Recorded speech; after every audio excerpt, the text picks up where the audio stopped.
தமிழக மக்கள் அனைவருக்கும் நிறைய வணக்கம். நம்ம நாட்டில் ஒரு பெண்களுக்கு பாதுகாப்பு இல்லை, பெண்ணுக்கு பாதுகாப்பு இல்லை அப்படிங்கிற மாதிரி ஒரு விஷயம் சொல்கிறாங்கல்ல.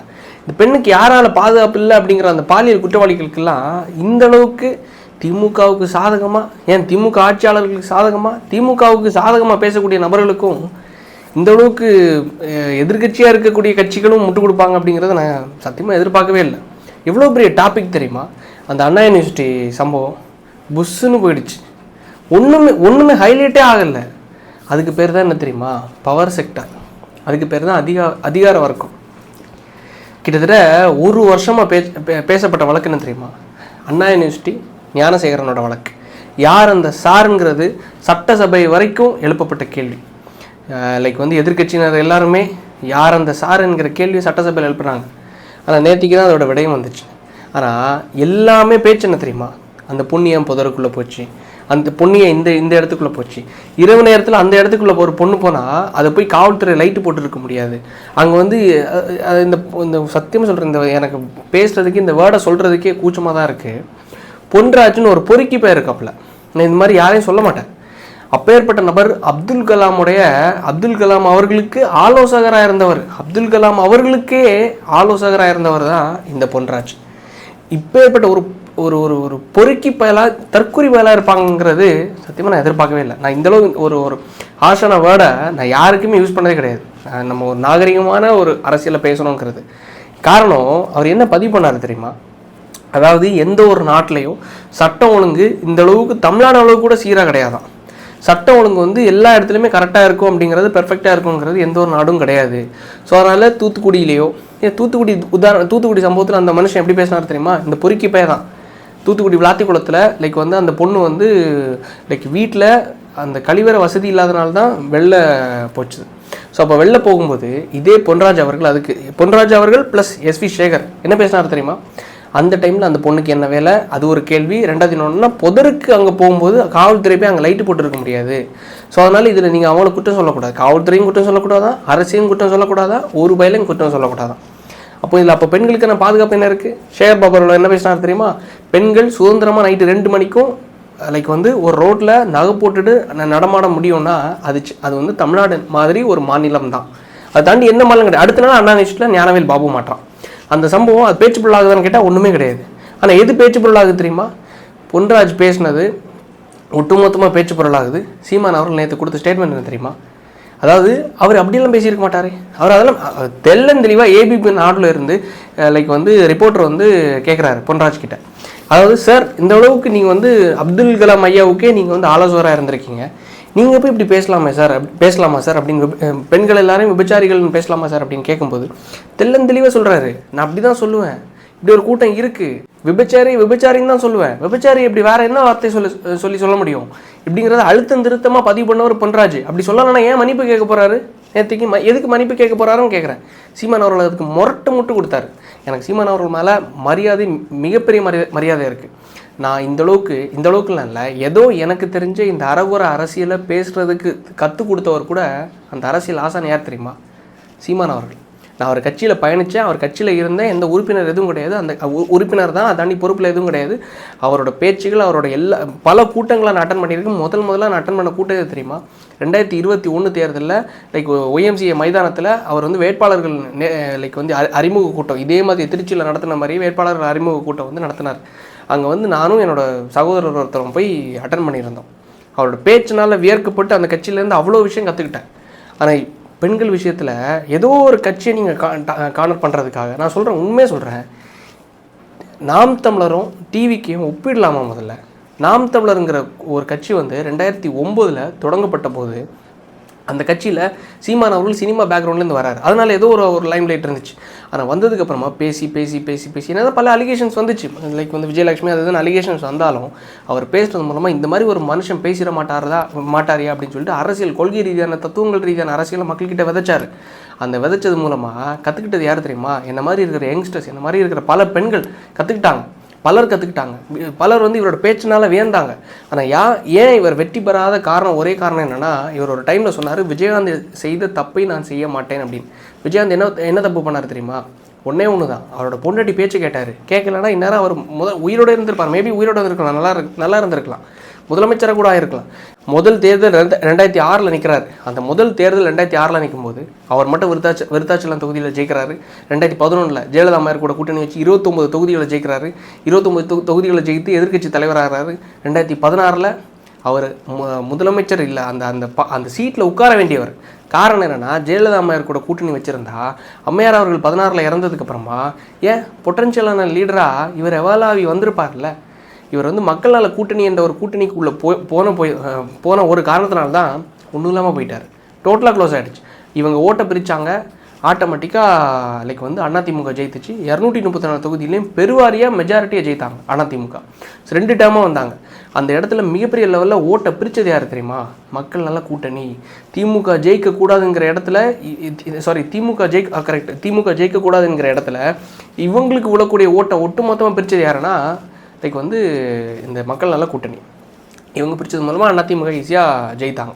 ஸோ இந்த தருணத்தில் அப்போது எந்த விஷயத்தில் விஜயகாந்த் அவர்கள் தவறு செய்து விட்டார் அப்படிங்கிற மாதிரி சீமான் அவர்கள் சொல்கிறாருல்ல, அது வேறு ஒன்றும் கிடையாது. அவர் ஜெயிக்கிறதுக்கான யுக்தியை செஞ்சார். சீமான் அவர்கள் ஓட்டை பிரிக்கிறதுக்கான யுக்தியை செஞ்சார் இத்தனை தேர்தலில். நான் ஒன்றே ஒன்று கேட்குறேன், இந்த தேர்தலை பொறுத்த மட்டும் ஏதோ ஒரு ஜெயிக்கிற கட்சி கூட லைக் வந்து டிவிகே கூடயோ இல்லை வந்து அதிமுக கூடயோ அவர் போயிருந்தாருன்னு வைங்களேன், இந்நேரம் அவர் வந்து அட்லீஸ்ட் ஒரு துணை முதலமைச்சர் இல்லை ஒரு 20 எம்எல்ஏக்கள், எதிர்கட்சி தலைவர், ஏதோ ஒரு நல்ல கௌரவமான போஸ்டிங்கில் உட்காரலாம். ஏன் அவரோட எல்லா கொள்கைகளையும் அவர் ஏவி போட்டு காணிக்கிறார்ல, இதை செய்கிறது அதை செய்கிறது. அப்புறம் மாடு மேய்து பாரு, இந்த மாடு மேய்றது மூலமாக இங்கே பால் கறக்கப்படும், பால் கறக்கிறது மூலமாக அந்த மாட்டோட கழிவுகள் மூலமாக அது வந்து லைக் கேஸ் தயாரிக்கப்படும், லைக் வந்து மீன்கள் வளர்க்கப்படும், லைக் வளங்கள் எல்லாத்தையும் பெருக்கிறதுக்கான எல்லா ஏவியும் போட்டு காணிச்சார்ல. இவ்வளோ பண்ணவர் ஏன் ஆட்சி அதிகாரத்தில் வந்தால் ஈஸியாக பண்ணலாமே? பேசிகிட்டு இருந்தால் என்ன பண்ண முடியும்? ஒன்றுமே பண்ண முடியாதுல்ல. ஸோ அப்போ விஜயகாந்த் அவர்கள் செய்த தவறை நான் செய்ய மாட்டேன் அப்படிங்கிற அளவுக்கு எல்லா கொள்கை ரீதியாக பேசிகிட்டு இருந்த சீமான் அவர்கள் நேத்திக்கு இந்த ஒரு முட்டு சந்தில் போய் ஒரு சின்ன இப்போ நேற்று முளைச்ச ஒரு கட்சி டிவிக்கு போய் அடிக்கிற அளவுக்கு இறங்கியிருக்காருன்னா வேல்யூவை குறைச்சிக்கிட்டாரா ஏற்றிக்கிட்டாரா?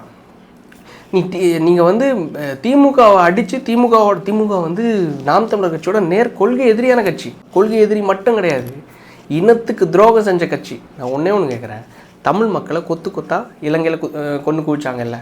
தமிழக அரசாங்கம் நினச்சா தடுத்து நிறுத்தலாம்ல. ஏன் தடுத்து நிறுத்தலாம்? தமிழக அரசாங்கம் மேலே காங்கிரஸும் அலையன்ஸில் இருந்தாங்கல்ல. ஸோ அப்போ இருக்கும்போது தடுத்து நிறுத்தி இருக்கலாம் அப்படிங்கிற ஒரு விஷயத்தில் கருணாநிதி அவர்கள் என்ன பண்ணார்? சீமான் அவர்கள் எங்களுக்கு சொல்லி கொடுத்தது தான், நடந்த விஷயம்தான். மெரினா பீச்சில் 2 துணைவியாரோடும் 2 ஏசி வசதியோடும் போராட்டம் பண்ணுறேன் பேரில் மாநாட மயிலாட ஷோவை போட்டு எல்லாருக்கும் இலவச டிவியை கொடுத்து என்டர்டைன்மெண்ட் பண்ணி எல்லாரையும் மறக்க வச்சார். மேலே நியூஸ் பேப்பரில் வருது, பிரபாகரன் அவரோட அவரோட மகனும் கொல்லப்பட்டனர். கீழே என்ன வந்துச்சு தெரியுமா? மேலே மந்திரி சபை எங்களுக்கு எத்தனை சீட்டுன்னு சொல்லிட்டு பேச்சுவார்த்தை போயிட்டுருக்குங்கிறது சோனியா காந்தியுடனும் லைக் வந்து கருணாநிதி அவர்களுடன் பேச்சுவார்த்தை போயிட்டுருக்குங்கிறத பதிவு பண்ணியிருந்தாங்க. இதுதான் அன்றைக்குள்ள நியூஸ். இப்போ ஏற்பட்ட நம்ம தமிழ் இனத்துக்கே துரோகம் செஞ்ச ஒரு கட்சிக்கு அந்த கட்சி எடுத்த படத்துக்கு அவங்களே எடுத்து அந்த படத்தை டிஸ்ட்ரிபியூட் பண்ணுறாங்க. ப்ரொமோட் பண்ணலாமா? ப்ரொமோஷன் பண்ணலாமான்னு கேட்குறேன். சரி, அதுக்கு அடுத்தது வர்றேன், பொன்ராஜ் அவர்களுக்கு இந்த அளவு முட்டு கொடுக்குறாருல யார்? சீமான் அவர்கள் என்ன சொன்னார் தெரியுமா? டிவிகே கட்சியில் நான் திருப்பியும் சொல்கிறேன், நான் டிவிகே கட்சிக்கு அது நல்ல கட்சி கெட்ட கட்சின்னு சொல்லக்கூடிய இடத்துக்கே நான் வரல. இந்த தேர்தலை பொறுத்த மட்டும் நான் டிவிக்கு ஆதரிக்க போகிறேன், டிவிக்கு நீங்கள் ஓட்டு போடுங்கன்னு சொல்லக்கூடிய இடத்துக்கே நான் வரல. ஒன்றே ஒன்று தான், திமுக தோக்கணும்னா இங்கே எல்லாரும் ஒன்றிணைஞ்சால் மட்டும்தான் நடக்கும். ஸோ அந்த ஒன்றிணைகிற வேலையை நாம் தமிழர் தடுக்கிறாங்க. நாம் தமிழர் திமுகவுக்கு ஜால்ரா போடுறாங்க. திமுகவை அடிக்கிற ஆட்கள் எல்லாம் நாம் தமிழர் வந்து அடிக்க ஆரம்பிக்கிறாங்கன்னா அதுக்கு ஒரே உதாரணம் தான். இந்த பொன்ராஜ் பேசினார்ல, பெண்களுக்கு பாதுகாப்பு இல்லாத இடத்துல நம்ம தமிழ்நாடு இருக்கும்போது அது அப்படி தான் இருக்கும், சட்ட ஒழுங்கு அப்படி தான் இருக்குன்னு சொல்லும்போது பொன்ராஜை தான் நீங்கள் அடிக்கணும். பொன்ராஜ் அடிக்காமல் அந்த எங்கள் பொன்ராஜ் ஐயா அப்படியெல்லாம் சொல்லியிருக்க மாட்டார். அவரெல்லாம் அப்படி சொல்லவே இல்லை. அவர் என்ன சொன்னாருங்கிறது கரெக்டு தானே, அதையும் நியாயப்படுத்துகிறாரு. அவர் சொன்னது கரெக்டு தானே. அந்த சாட்டை துறைமுறை அவர்கள் நியாயப்படுத்துகிறாரு. இது வந்து வல்கர் வாரியஸோ விர்ச்சுவல் வாரியஸ் எல்லாம் கிடையாது. இது என்ன வாரியஸ் தெரியுமா? விபச்சார வாரியர்ஸ்ன்னு சொல்லிட்டு. ஸோ எல்லோரும் நீங்கள் இந்த அடிக்கும்போது, பொன்ராஜுக்கு முட்டு கொடுக்கும்போது, திமுகவுக்கு முட்டு கொடுக்கும்போது, ஏன் இன்றைக்கி ஜூலி எந்த அளவுக்கு கீழ்த்தரமான பெண்மணிகள் தெரியுமா? இன்றைக்கி என்ன பேசியிருக்கு? லைக் தமிழ்நாட்டில் பெண்களுக்கு அந்த அளவுக்கு பாதுகாப்பு இருக்கிற மாநிலம், லைக் இந்த அளவுக்கு பாதுகாப்பு இருக்கிற மாநிலத்தை நான் வந்து விஜய் அவர்கள் எந்த தொகுதியில் நிற்கிறாரோ அந்த தொகுதியிலேருந்து நான் நிற்பேன், அங்கே நின்று நான் உங்களுக்கு எதிராக பிரச்சாரம் பண்ணுவேன்னு சொல்லிட்டு. இது எல்லாத்தையும், அதாவது சினிமாக்காரனுங்க, இந்த கூத்தாடிங்க, இந்த மாதிரிப்பட்ட பணத்துக்கு தேவை இருக்கிறவங்க எல்லாரையும் இந்த தேர்தலை பொறுத்த மட்டும் திமுக பணம் கொடுத்து இறக்கி விட்டாங்க. நான் சொல்லிட்டேன், அவங்கக்கிட்ட நீங்கள் இமேஜின் பண்ணி பார்க்காத அளவுக்கு பணம் இருக்குது. லட்சக்கணக்கான கோடிகளில் பணம் இருக்குது. இந்த தேர்தலில் அவங்களுக்கு மினிமம் ஒரு 50,000 கோடி செலவு பண்ணால் போதும், மினிமம் ஒரு 25,000 கோடி செலவு பண்ணால் போதும், ஒட்டுமொத்தமாக க்ளோஸ். ஏன்னா இந்த மாதிரி பொண்ணுங்களுக்கெல்லாம், இந்த மாதிரி பேசுகிறவங்களுக்கெல்லாம் ஒரு 5 லட்சம், ஒரு 10 லட்சம், ஒரு 50 லட்சம் போதும், அவங்களுக்கு வயிற்று பசி அவ்வளோதான். இந்த பொன்ராஜ் பேசினார்ல, சீமான் அவர்களுக்கு கொடுத்த ரிப்ளை என்ன தெரியுமா? இங்கே பாருங்கள், என் தம்பி அஜித்தை பற்றி, என் தம்பி சிவகார்த்தியனை பற்றி, என் சிவகார்த்தியனோட பொண்ணை பற்றி, சூர்யாவை பற்றி, இந்த வல்கர் வாரிசு என்னென்ன பேசியிருக்காங்க பாருங்கள் அப்படிங்கிற மாதிரி பதிவு பண்ணியிருந்தார். நான் என்ன சொல்கிறேன் தெரியுமா? வேறு ஒன்றும் கிடையாது. திமுகவோட ஐடிவிங் வந்து எவ்வளோ ஸ்ட்ராங்கான ஐடிவிங்கிறது எல்லாருக்குமே தெரியும். இந்த ஐடிவிங்க வேறு ஒன்றும் கிடையாது, ஒரு நரேட்டிவ் செட் பண்ணுறாங்கன்னு வச்சுக்கோங்களேன். கரூர் விஷயத்தில் நான் வந்து ஒரு மீம் பார்க்குறேன். அந்த மீம் எப்படின்னா, ஒரு பெண்மணி வந்து ஒரு ட்வீட் போடுறாங்க விஜயோட ஃபோட்டோ வச்சு. அந்த ட்வீட்டில் எப்படி போடுறாங்கன்னா, ஒரு குழந்தை செத்தா கூட திருப்பி பெற்றுக்கலாம், ஆனால் எங்கள் விஜய் அண்ணன் செத்துட்டாங்கன்னா திருப்பி பெற்றுக்க முடியாது அப்படிங்கிறது. இதை வந்து உண்மையிலே நாகரிகம் உள்ள தாய்மாராக இருக்கிற ஒரு பெண்மணி போடுவாங்களான்னு நீங்கள் கொஞ்சம் அவங்களோட இடத்த சென்ஸ் பண்ணி, பேசிக் ஹியூமன் சென்ஸ் இருக்கானுங்கிறத யோசிச்சு பாருங்களேன். அது வந்து கம்ப்ளீட் ஐடிவிங்கோட நரேட்டிவ், ஐடிவிங்கோட ஒரு ஒரு ஒரு நரேட்டிவ் செட் பண்ணுறாங்கன்னு வச்சுக்கோங்களேன். இதை செட் பண்ணுறதுக்கு நீங்கள் முட்டு கொடுத்தீங்கன்னா இது நீ கரெக்டாக இருக்கும். இங்கே உருவெல்லாம் அப்படி கிடையாது. ஆனால் வீடியோவில் நேரில் இந்த மைக்கை கொண்டு போய் இந்த மீடியாக்காரங்க கொண்டு போய் நீட்டுறானுங்கல்ல, பேச தெரியாமல் உளறிடுது. உண்மையில் சொல்கிறேன், நான் தமிழர் கட்சிக்கு இந்த இடத்துல ராயல் சல்யூட் கொடுக்குறேன். எதுக்காகனா, நீங்கள் எல்லாரையுமே நல்லா பேசுகிறதுக்கு வளர்த்து வச்சுருக்கீங்க, டியூன் பண்ணி வச்சுருக்கீங்க, மோல்டு பண்ணி வச்சுருக்கீங்க.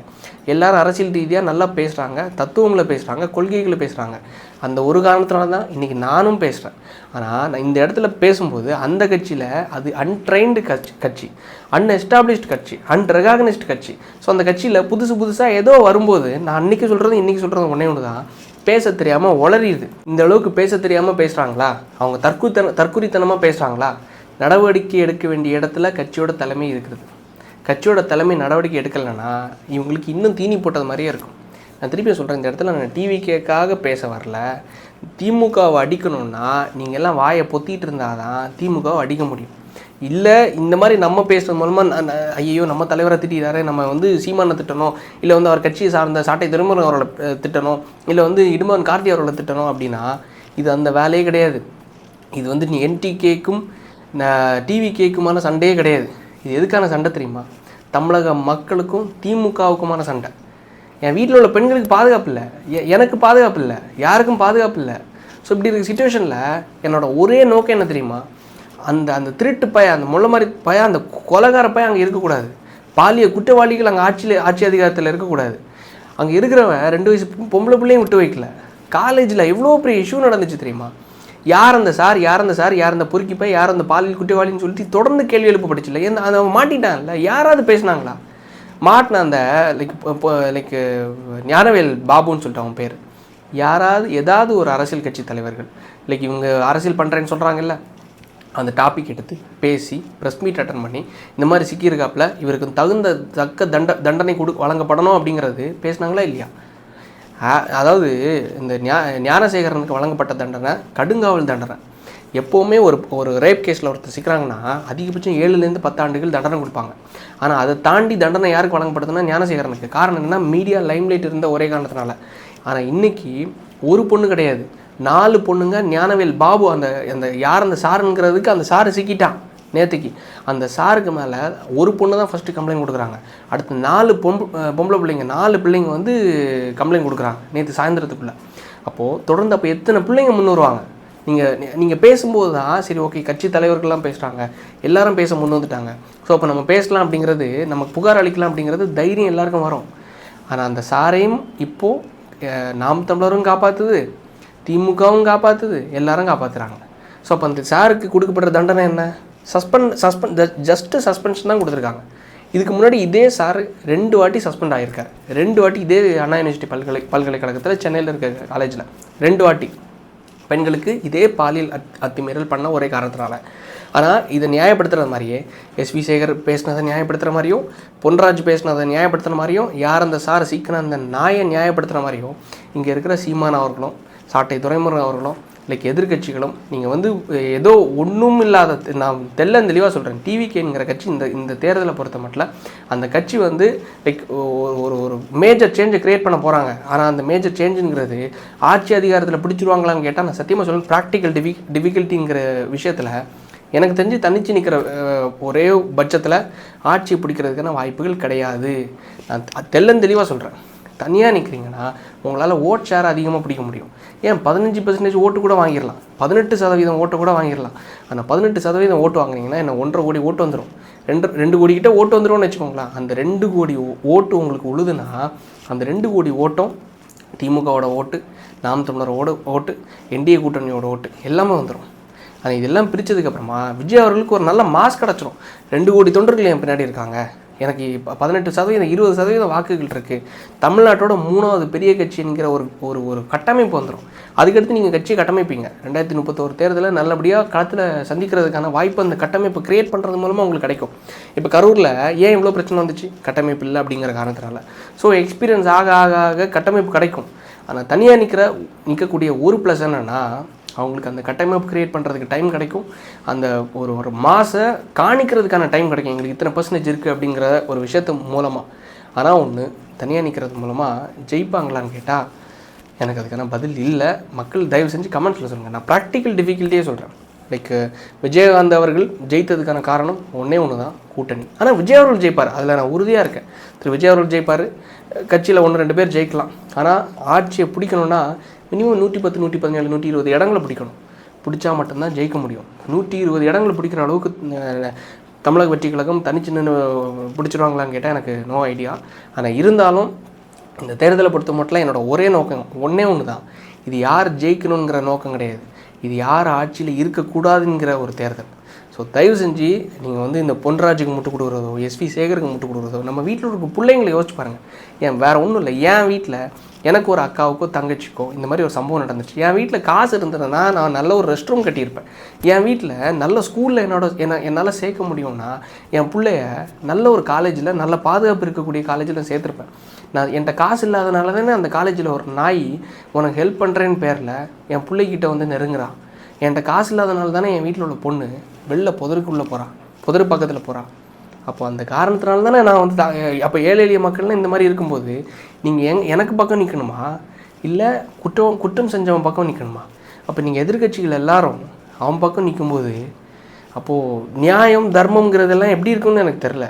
நான் நாம் தமிழர் கட்சியை குத்தமே சொல்லலை, ஆனால் நீங்கள் எடுக்கக்கூடிய ஸ்டாண்டு தப்பு. நீங்கள் பொன்ராஜுக்காகலாம் நிற்கக்கூடாது.